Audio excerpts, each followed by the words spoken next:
Hi everybody, I'm Jennifer Tryon, and today I'm going to make this beautiful Christmas village.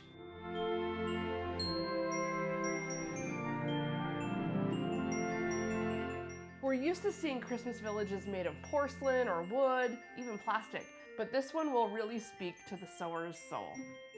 This is a technique called freestanding lace, and everything is stitched in thread. There's also a technique called freestanding applique, where you add the odd bit of fabric just to fill in some of the holes. So for this project, you're going to need thread, and lots of it.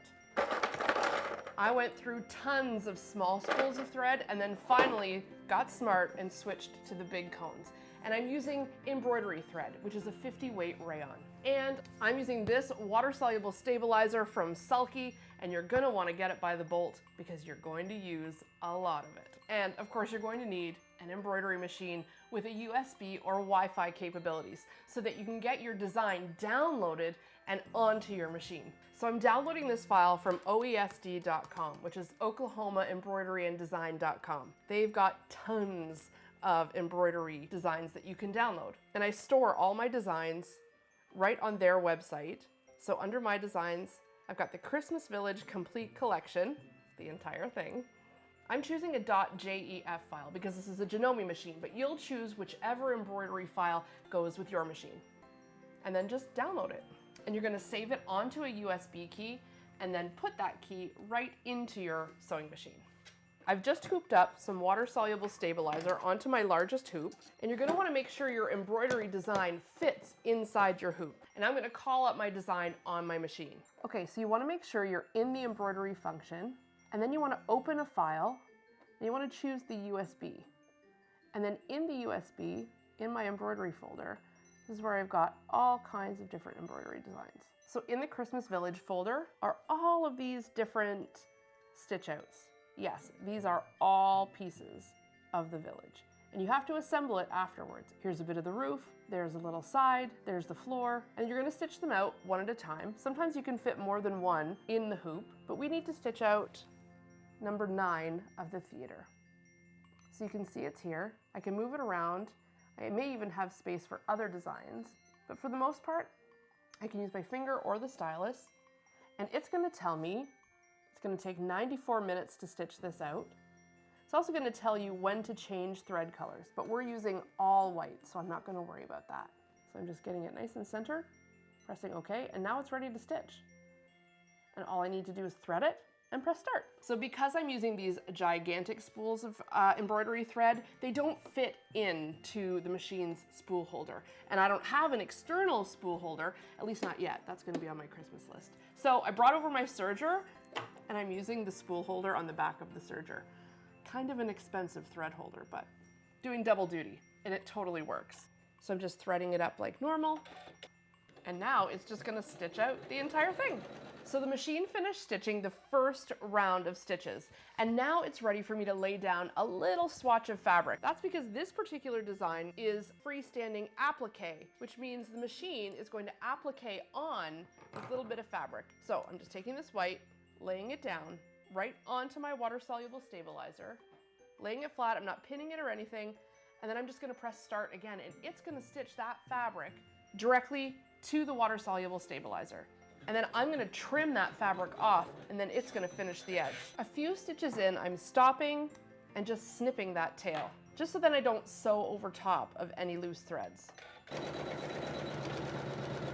Okay, the machine stopped because it's giving me a chance to now cut off this extra bit of fabric. So I'm using my applique scissors. They have the flat edge from Janome. And see how close with these scissors I can get to that edge? And so now with it all trimmed, the machine's now gonna finish that edge onto the stabilizer, and the rest is gonna all be thread.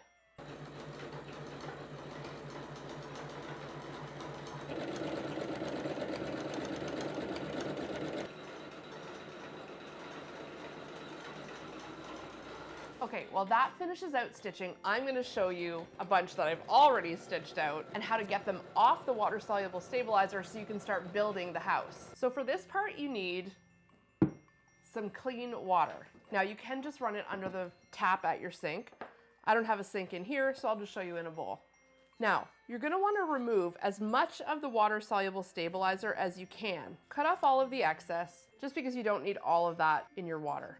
Be sure not to cut off these little knobs at the end. That's how you're going to fasten your building together. So once your stabilizer is mostly cut off and you're left with mostly just the stitching, whatever's left is going to melt away once you dunk it.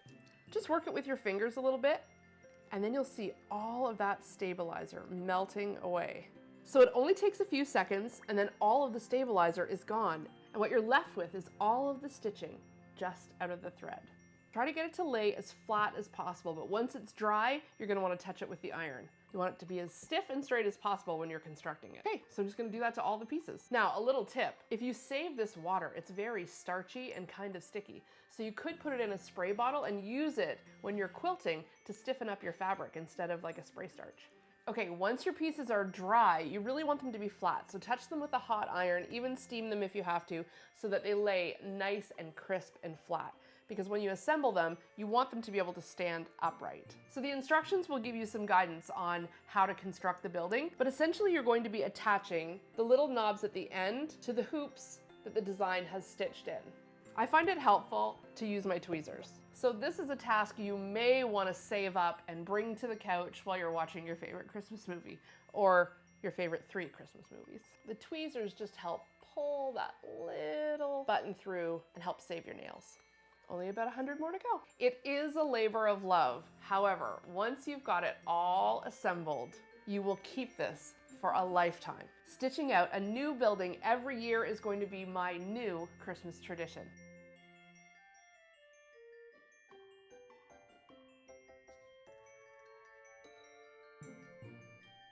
I just love, love, love the embroidered Christmas village.